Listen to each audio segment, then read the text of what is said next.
আমাদের আজকে আসরের পরে মহিলা জামাতের বোনেরা তারা দাওয়াতি কাজ করতেছিল জামাত ইসলামীর। ওই অবস্থায় ওই গলিতে কিছু উশৃঙ্খল কিশোর গ্যাংয়ের সদস্য তারা এই মহিলাদেরকে উত্ত্যক্ত করেছে।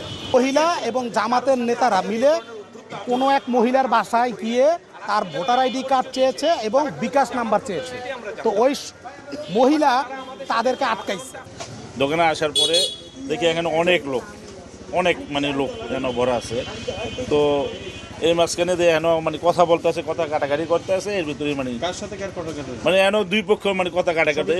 হ্যাঁ, সবাই পুরুষ, এন কোনো মহিলা ছিল না তখন। আমি যখন মাগরিবের 10 মিনিট আগে কথা বলতেছি, তো এই লাগিয়ে দিচ্ছে দুই পক্ষ মারামারি লাগছে। তো জামাত এরা টিকতে না পারে আশ্রয় নিচ্ছে মসজিদের ভিতরে। ওই সময় মাগরিবের আবার আজানও দিয়ে দিচ্ছে। মাগরিবের মারামারি হচ্ছিল, এখন কথা কাটাকাটি হচ্ছে। অনেক দুই পক্ষ কি নিয়ে মারামারি করছে সেটা তো আমি কোনো দেশীয় অস্ত্র না অস্ত্র না, এটা হাতে কোনো অস্ত্র টস্ত্র কোনো কিছু না। আপনারা তো এটা করতে পারেন না। এই অবস্থা করতে করতে যেই বিল্ডিং এ আটকাইছে ওই বিল্ডিং এর গেট পর্যন্ত চলে আসছে মসজিদের পাশে। পরবর্তীতে ওখানে অনেক লোক জড়ো হয় যে আপনারা তো কোনো জায়গায় এই বিকাশ নাম্বার নিতে পারেন না, ভোটার আইডি কার্ডও নিতে পারেন না।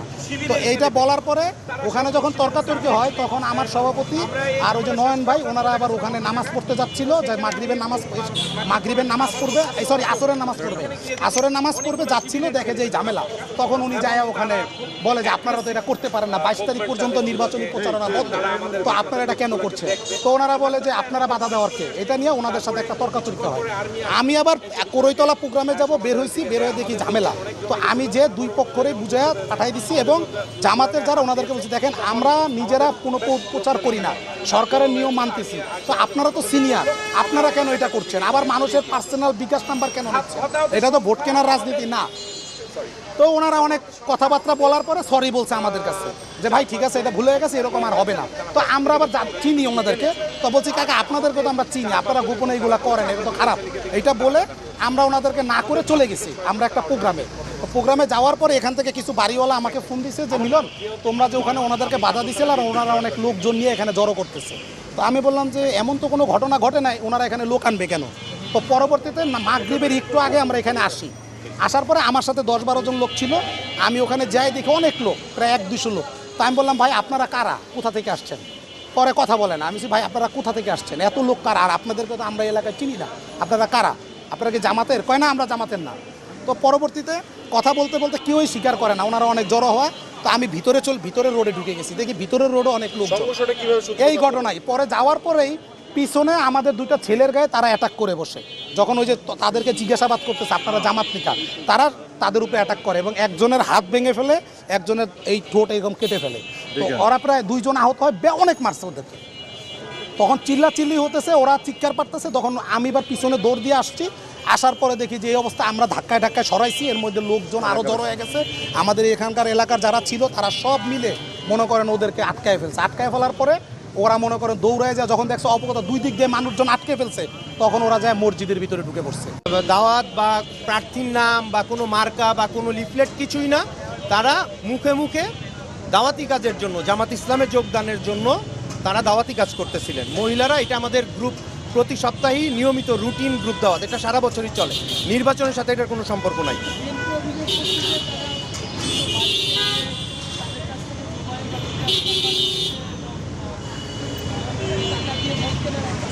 এটা সত্যও না এবং সর্বৈব এটা মিথ্যা কথা। কারণ আমাদের মহিলা জামাতকে এবং আমাদের সম্পূর্ণ সকল নেতাকর্মীকে ইনস্ট্রাকশন দেওয়া 22 তারিখের আগে আমরা কোনো ফর্মাল প্রচারণায় নামবো না। এটা আমাদের দাওয়াতি কাজ, রুটিন দাওয়াতি কাজ। সেই দাওয়াতি কাজেই তারা হয়তোবা মনে করেছে, সেই মনে করা থেকে তারা আমাদের মহিলাদেরকে উত্ত্যক্ত করেছে এবং উত্ত্যক্তর মাত্রাটা এত বেশি ছিল, এক পর্যায়ে একজন সাধারণ মুরব্বী, তার বাড়ি পাশেই, উনি ওদেরকে এখান থেকে বিতাড়িত করেছেন। এখানে আমাদের কোনো লোক ছিল না। মহিলারা ভীত সন্ত্রস্ত হয়ে আমাদেরকে জানানোর পরে আমরা কিছু লোক গিয়ে তাদেরকে নিরাপদ আশ্রয়ে সরিয়ে দিই। এরপরে আমরা নামাজে যাওয়ার জন্য, মুসল্লিরা যখন মাগরিবের আজান হয়ে গেছে নামাজে ঢুকছি, ওই সময় তারা নামাজ আজানের পরে আমাদের উপরে অতর্কিত হামলা করেছে। ওই মুহূর্তে একজন মুরব্বী, ওখানেই বাড়ি, উনি এই কিশোর গ্যাংয়ের লোকদেরকে এখান থেকে বিতাড়িত করছে, ধমক দিয়ে পাঠিয়ে দিছে। মহিলাদেরকে ওই মুরব্বি সেভ করে নিয়ে আসছে। এর মধ্যে মহিলারা আমাদেরকে খবর দিয়েছে, আমাদের মা বোনেরা আমাদেরকে খবর দেওয়ার পরে আমরা ওখানে উপস্থিত হয়েছি, আমাদের মা বোনদেরকে আমরা নিরাপদে বের করে নিয়ে এসেছি। এর মধ্যেই মাগরিবের আজান দিয়েছে, আমরা ওই আল মোবারক মসজিদে নামাজের জন্য সবাই ঢুকতেছিলাম। এই অবস্থায় অতর্কিত 150 থেকে 200 তারা হই হই করে লাঠি সোটা মানে দেশীয় অস্ত্র যা আছে সব নিয়ে তারা মসজিদের ভিতরে মুসল্লিদের উপরে হামলে পড়ছে। মাগরিবের নামাজ হইতে দেয়নি ওখানে তারা। আজকে মাগরিবের নামাজ আল মোবারকে তারা এমনও পরিস্থিতি করছে, মুসল্লিরা ভয়ভীতি পেয়ে গেছে, সাধারণ মুসল্লিরা, এবং এলোপাতারি তারা মারছে এবং মসজিদের গেটের মধ্যে পাহারা দিয়ে দাঁড়ায় দাঁড়ায় থেকে তারা মারছে। মসজিদের বাইরেও তারা মানুষকে ইনজুর্ড করছে, মারছে। আমার আপন ছোট ভাইকে তারা তাদের রাজনৈতিক অফিস সন্ত্রাসী মিলন, সে বিএনপির পোস্টেড, সে এইখানকার সংসদ সদস্য প্রার্থী যিনি, তার সাথে ওনার ওতপ্রোত সম্পর্ক। সন্ত্রাসী আশরাফ, সে ওখানকার ডিশ ব্যবসায়ী। এর ওই যে মুরব্বী কিশোর গ্যাংয়ের ছেলেপেলেকে ধমকায় পাঠাই দিল যে এরা তাদের ছত্রছায়ায় চলে। তারা গিয়ে ওখানে তাদের নেতাদেরকে বা তাদের যারা লিড দেয় তাদেরকে হয়তো বা কোনো একটা মিস ইনফরমেশন দিয়েছে, সেই মিস ইনফরমেশন তারা যাচাই বাছাই না করেই 150 থেকে 200 লোক দেশীয় অস্ত্র সহ অতর্কিত মুসল্লিদের উপর হামলা করেছে। এটা আমরা এটা এই সংঘর্ষটা আমরা চিন্তাই করি নাই বা আমাদের মধ্যে এই ধরনের কোনো টেন্ডেন্সি ছিল না। একটা বিষয়, আমরা যখন আসরের নামাজ পড়তে যাই, এখানে ভিতরে একটা মসজিদ আছে, এই মসজিদে তখন আমরা দেখলাম এক বাড়ির সামনে 4 জন মহিলাকে ওই বাড়ির মহিলারা আটকাইছে। তো আমরা জিজ্ঞাসা করলাম যে ভাই কি হয়েছে, তো বললো যে এখানে ওনারা আমাদের এনআইডি কার্ড চাচ্ছে, এনআইডি কার্ডের ফটোকপি চাচ্ছে, আর আমাদের বিকাশ মোবাইল নাম্বার যেটা ওই নাম্বারটা চাচ্ছে। তো তারা এটা নিয়ে অপরিচিত, এই মহিলাগুলো এই এলাকার না। তো এই বিষয়টা নিয়ে যখন কথা হচ্ছিল তখন আমি জিজ্ঞাসা করলাম যে ভাই আসলে কি হয়েছে বলেন, বলে এটা। তা বলে না আমরা ভোট চাইতে আসছি। তা আমি বললাম যে আপনারা তো এটা চাইতে পারেন না, নির্বাচন কমিশনারের যে নীতিমালা আছে এই নীতিমালাতে আপনারা 22 তারিখ থেকে করবেন।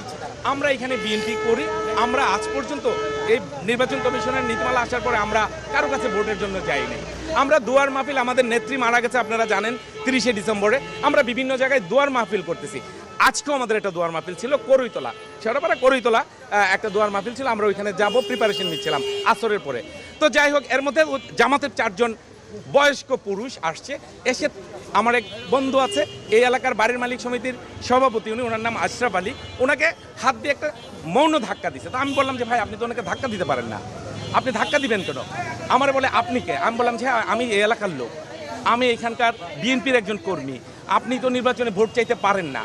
আমরা 22 তারিখে গলাগলি করে ভোট চাইতে যাব, আমরা এক বিল্ডিংয়ে উঠবো, আপনারা এক বিল্ডিংয়ে উঠবেন। আমরা চাচ্ছি একটা সৌহার্দ্যপূর্ণ পরিবেশে এই নির্বাচনটা, ত্রয়োদশ নির্বাচনটা অনুষ্ঠিত হবে। সংঘর্ষটা আসতেছি এই কথা বলে ওদের যাক ওনাদের সাথে একটু কথা কাটাকাটি হয়েছে, আমরা চলে গেছি।